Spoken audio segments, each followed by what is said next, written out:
Welcome to the Nobody Guide to Life, where we provide tips and tools for personal growth, personal development in your spiritual journey that you can use right now in your everyday life. I'm J.A. Plosker. You can always find out more at thenobodyguidetolife.com. Thank you so much for joining us. They say the eyes are the windows to the soul, and that's so true. You can tell so much from eyes, how they soften when we feel compassion or brighten when we're happy or pleasantly surprised. But just as we all have different experiences that soften or brighten our eyes, we also have unique souls behind those eyes, souls that experience the world differently, souls that want to explore. And if that's the case, then we probably have different spiritual points of view that deserve respect. How nice would it be if we could all widen our sight to see the value in others' practices, practices that actually unify our human spiritual quest. As a practicing optometrist for over 3 decades, Dr. Margaret Placentra Johnston's mission is to expand spiritual vision. She challenges readers to examine the human condition in light of recent cultural and scientific developments.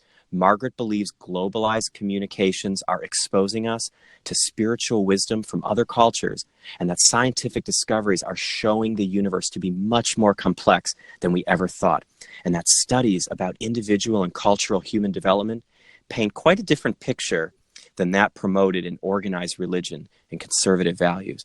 Margaret helps people move beyond conventional spiritual myopia to end religious intolerance and bring about a kinder, gentler world. She's the author of Overcoming Spiritual Myopia, A View Toward Peace Among the Religions, and Faith Beyond Belief, Stories of Good People Who Left Their Church Behind. Margaret offers courses and speaks to groups on the topic of spiritual development, and she's here with us today. Welcome to the show, Margaret. Thank you so much. I am excited to be here. Well, this is really terrific, and I really love the subject matter of your books, because it's a subject that's my listeners know is very close to my heart. This idea of harmony and coexistence among the religions and different spiritual pathways, and I'm so fascinated by this road you took from practicing optometrist to spiritual advocate. How did that come about? Tell us a little bit about your journey of personal growth in that direction. Well, so where do I start? I am still practicing, but very much part-time. I still see patients a couple days a week. I really love helping people with their vision, and I just can't seem to stop, even though my husband and all my friends are retired. But I got involved in this spiritual development somewhere in the 90s. I started reading some books on it, and somewhere in the 2000s, I started to really lament the way our society was proceeding in a very, nationalistic and, self-congratulating way. And I just thought, this is so counter to the spiritual development books I had read. It dawned on me that very few people have been exposed to the concept. Very few people even realize that you can grow spiritually. Once you reach adulthood, you can continue your growth. So I searched around I kept thinking someone should really write a book about these stages. Someone really should. And then unfortunately it filtered down to it was I who needed to write that book. So that was my first book.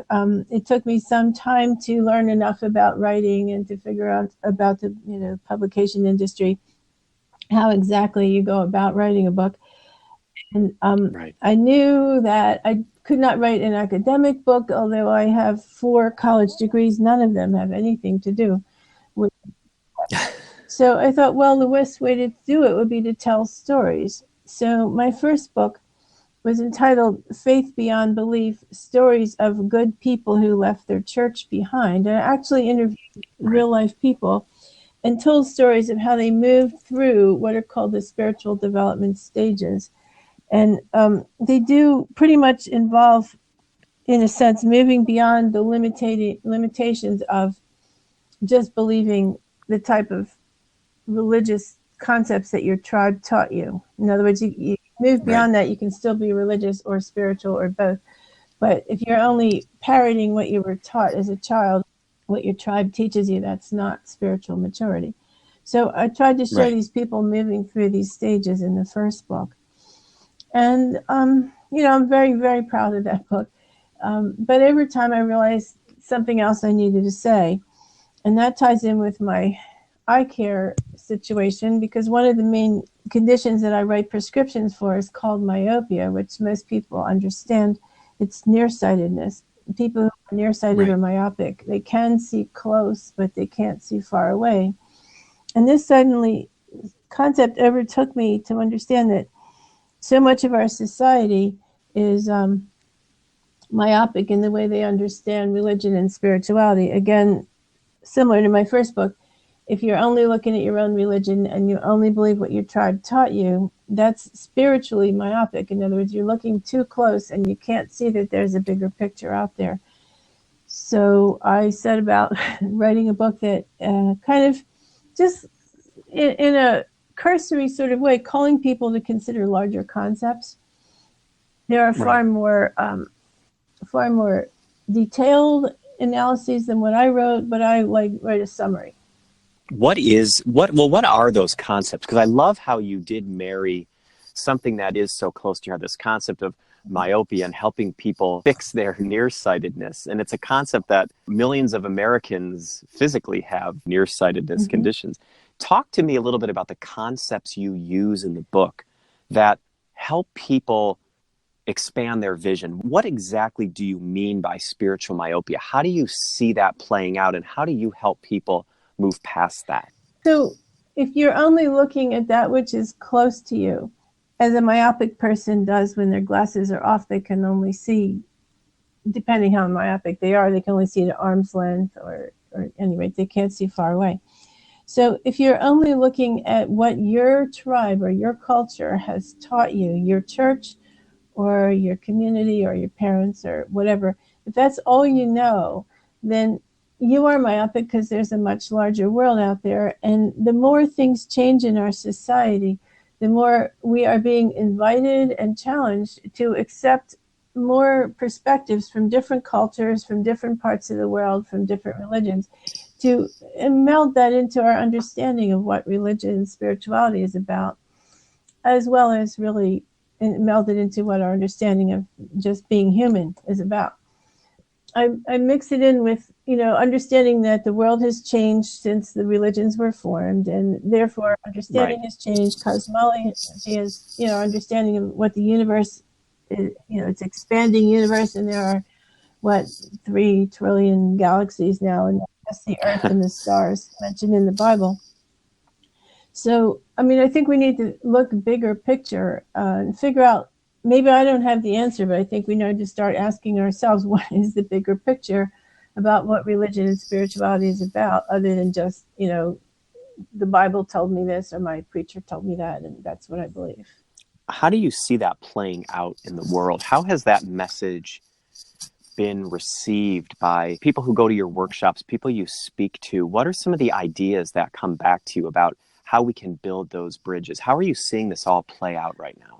Well, when I do a seminar, there are always some people who are right on board and they're so excited. And then there are others who don't say much. And I guess I got some wheels turning. And then I get some who just kind of shun the idea because they're not ready for this concept. And I understand that, and I accept it. You have to be in a certain place to be able to expand your vision. You can't be someone who is really resistant to change. You can't be someone who's really built their life around being a certain type of religious person, like a certain type of Christian or whatever. You have to be willing to open your heart and your mind to a larger picture. Well, what are we opening to? So if somebody's myopic and they put on glasses, right, they have a broader view of what everyone else is seeing. So what they were missing out on, they can now see. But in your mind, in your ideas, in your books, in your world, what will people see when they put on these new glasses? What is the goal? Is it a goal of unity? Is it a goal of tolerance? Is it a goal of understanding, of exploration? If people were to read your book and put these glasses on, what would they see? I think you just summarized it. It is, I guess, first an understanding, and then understanding that Well, the way I like to put it is that every culture since the beginning of recorded human history and in every part of the world has developed some type of religious or spiritual beliefs and practices. So we have to take a step backward and start trying to understand what were all these people looking for. There's something innate in human nature that wants us to connect to something larger than ourselves or something, or have meaning. There's many ways you could describe it. So once you understand that all people need this, and it becomes more and more myopic to say, oh, my religion was revealed and I have the only truth. So understanding is first. Secondly, you said tolerance. So the more the world becomes a mixing bowl, the more we have globalization and, internet and mixing with people from all different cultures, the more we not only are called to tolerate, but, to accept the fact that these people without different beliefs and different cultures in different parts of the world, these are still good people. And they are, it's, in other words, learning to tolerate having people that are different beliefs and not condemning them or trying to convert them either. And then the third part, so you said understanding, and then you said tolerance. And then the third part is unity, absolutely tremendously important. So when you study spiritual development, it becomes obvious that pretty much all spiritual paths in one way or another lead a person towards greater unity, meaning that they include more and more of reality into their understanding. So if you are sort of ethnocentric, if you only believe your religion is the only truth, that's not very unitive because you are excluding people from all different religions. So if you can incorporate more of the world, more into your worldview, you come to a point where you sort of incorporate all humans are sort of on this equal par. So that's a different level. You include all humans, so you're unified with all humans. But then, at the upper levels, people start incorporating more and more, animals and ecology and all that becomes important, animal rights and ecological concerns. And then to go even more unitive, I believe that they start, people, as they're proceeding along their spiritual path, they start including even more. And that is something that's very hard to describe, but they start actually experiencing things from the spirit level. No, I'm not talking about woo-woo stuff and, out of body and all that. But I'm talking about, they feel connected to a larger part of the universe. They might feel like all people are connected, and then they feel connected to animals, and they even maybe get information from spiritual sources, not just from reading it or hearing it, but it just comes to them. So I feel that that's unity. So to summarize your question, I think what we're looking at is people becoming to understand more and more about other cultures. They become more tolerant, and then they understand that unity is kind of the direction in which spiritual maturity takes us. For talking about unity, do you talk about the disappearance of boundaries between religions, or just really appreciating those boundaries as we're all evolving together? Well, you wouldn't want the boundaries to disappear. Involved in that tolerance is to accept that different people are going to express and enjoy and appreciate their spirituality in different ways. And we have our rich cultural traditions that are giving people lots of meaning in life, and be they Christian religions or be they Muslim or Jewish or whatever, wherever you find meaning, it's good to celebrate it in that way. And you don't want the boundaries to disappear. You don't want religions to become all the same. But you want the understanding to stand apart from your own little belief system and say, okay, the others have merit as well. How have you seen this play out then in your own life? How do you use these concepts when you wake up for your day and go out into the world? How do these concepts play into how you view the world personally? Now, that is a tough question. So personally, I have to kind of limit my exposure to the news because a lot of that is so divisive and so hateful. But I mean, I feel that I've been exceedingly fortunate in in many ways in my life, and so I try to give back in different ways. I do a fair amount of volunteer optometry, helping people in different places where they don't have access to care. And I always try to include the person's point of view when I'm talking to someone. And I don't actually belong to a religious community of any sort, Right. but I do visit different ones, and I appreciate commonalities. Not that I'm trying to make them, merge into one, but I appreciate noticing the ways in which some of them have similar, goals and whatnot. I feel called I'm involved with something called Reiki, which is a spiritual energy that you can send. So I do often, if I hear someone in pain or suffering, I will send Reiki to them in hope of, helping them. I like how you describe how these principles work in your life, because I think sometimes people think to themselves, well, religion, and I don't accept someone else's point of view, so I have nothing in common. But what your message is interesting. It's, well, by doing volunteer work, or by being charitable to someone else's point of view, or by learning more about a different tradition, that's another way to serve. You don't have to jump on board with someone else's religious tradition to expand your vision. So I really like that you bring that message. I think it's an important message that you don't even necessarily have to belong to a religious community in any formal way to really take advantage of these principles that you're talking about. No, totally. You don't need to belong, and you don't need to have people agree with you. I think that's part of the tolerance part. They may have different beliefs at the level of details, but to understand they're human, they have similar goals and drives and similar needs, and that they deserve your respect and your acceptance and your tolerance. That's, I think, where we're moving towards spiritually. Right. And, Margaret, it seems so basic. These seem like such, in terms of just things that we learned when we were young about just being respectful. And you said something before that was really interesting. You have to kind of limit your exposure to the news. And I think it's interesting because sometimes we watch the news and we see every day violations of decorum in ways that are shocking. So what do you tell people in your seminars and people who come up to you and say, Margaret, I hear what you're saying, but the way things are in the world right now, it just seems so hard to believe that this vision could become reality.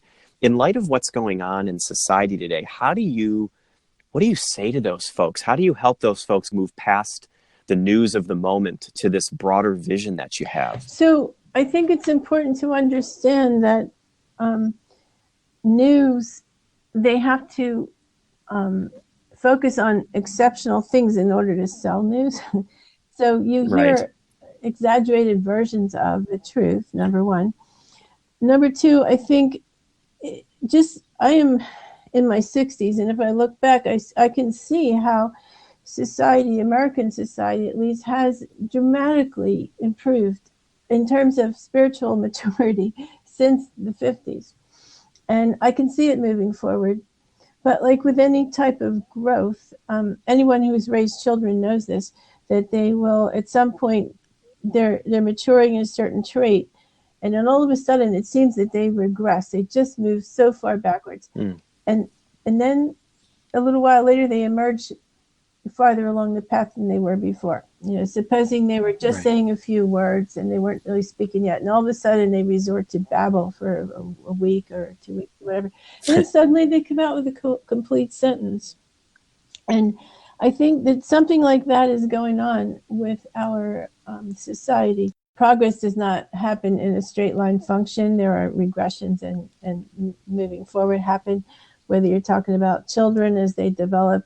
I had just used the example of a child who's learning to speak. He might be babbling a few words, and suddenly he might be speaking a few words, and then suddenly just resorts to babble for a while, only to emerge shortly thereafter with a complete sentence. So I think that things like that happen in society. One person in a seminar, I so thank her for this analogy. She said it's sort of like a pendulum where the pendulum swings backward and forward, but the fulcrum is always moving forward. So just to expound on that, a pendulum is something heavy, something like a metal ball suspended from a string or a chain, and the point from which it's suspended is called the fulcrum. So if the pendulum is moving backwards and forwards, in society we have progress and regression, but if the fulcrum is always moving forward, then every time the pendulum swings backward, it's not going as far back as it did the last time, and every time it moves forward, it moves a little farther forward than it ever did before. So in the example, think about it. We are not, things may seem like they're going backwards in our society in terms of becoming less and less spiritually mature, but we are not ever going back to slavery, right? And we're not ever going back to women barefoot and pregnant in the kitchen. We're not going back that far. So the pendulum may be swinging backwards, but it's not going back as far as it was. I think that's a very great analogy. Yeah, and then when we move forward, think about this. Did you ever think, even 10 years ago, did you ever think you would be talking in this year, in 2019, about rights for transgender people? So things do move forward. And possibly at the same time that they're moving backwards. But I think the overall trajectory is forward, and we may have to go through some painful times. But I think in the long run, we are moving forward. Right. And I think those painful times give us an appreciation of progress because we realize what we've lost. Right. So, when we marginalize people, we miss them, and we don't even realize we do. And then that's why the pendulum swings forward again, and they come back into view. I think that's a wonderful, wonderful analogy. So, Margaret, what's a tip or tool that you can give us to help us on our own journeys of growth from all of your work in this area? I really like for people to study spiritual development. This is not commonly known in our society. There are many reasons why it gets repressed, but there are enough people. My first book was entirely based on this topic. There are enough experts from various parts of the world, various centuries and various disciplines who have written about steps people go through in their spiritual development. And it's always similar, even though some of them had 7 steps and some of them had 3, one has even 12. It's always similar. It's moving beyond just accepting what your tribe tells you towards a period of questioning where you stop and think, can you really ascribe to these same truths? And maybe you can, maybe you can't, but it's owning them and owning your beliefs, not just your religious beliefs, but your cultural beliefs, everything. Owning them in a personal way, and then growing further to appropriate that unitive worldview where you become more inclusive. If you keep growing, this is the way it's going to go. So this, to me, is so obvious, and it's so obvious that it's happening in our overall culture. It happens in individuals, but I'm doing what I can to help it move forward. And basically, if you ask me what can I tell them as a tool, is to understand that anything that is unitive and inclusive is moving you towards spiritual maturity. It's moving you forward. Anything that's divisive or excludes anyone or separates people from one from another, it's spiritually immature and it's leading us backwards. So, I think with that little mantra, you can analyze a whole lot of things and understand which way things would be more desirable to have things go. Well, I love that. And you're so right that studying spiritual, just the practice of studying this moves you in a different direction because it opens your mind by, it has to, because you're just learning something new. And then over time, you imbibe those messages and really start to apply them in very powerful and, as you say, unitive ways. So thank you for that. And that brings us to the end of this episode of the Nobody Guide to Life. Margaret, thank you so much for being on the show and for sharing your insights on unity and peace. Okay. I really appreciate it. Thank you so much. I've enjoyed speaking with you. This has been fun. And I want to remind our listeners, they say seeing is believing, but we don't always believe what others see. When you look through your eyes, try to remember that you, like everyone else, have filters and blinders through which you see the world, and do your best to expand your sight, widen your vision, and see others' practices as something valuable and powerful, just like your own. You can find out more about Margaret's books, Overcoming Spiritual Myopia and Faith Beyond Belief, and all the things she's up to at mpjauthor.com. The link will be in our show notes, and you can always check out more episodes at thenobodyguidetolife.com. Reach out to us on Twitter and Facebook at Nobody's View, or on Instagram at J.A. Plosker, or join our Facebook community, Simple Spirituality. If you liked what you heard on this episode, please consider sharing it with someone you know. Keep practicing and have a good week.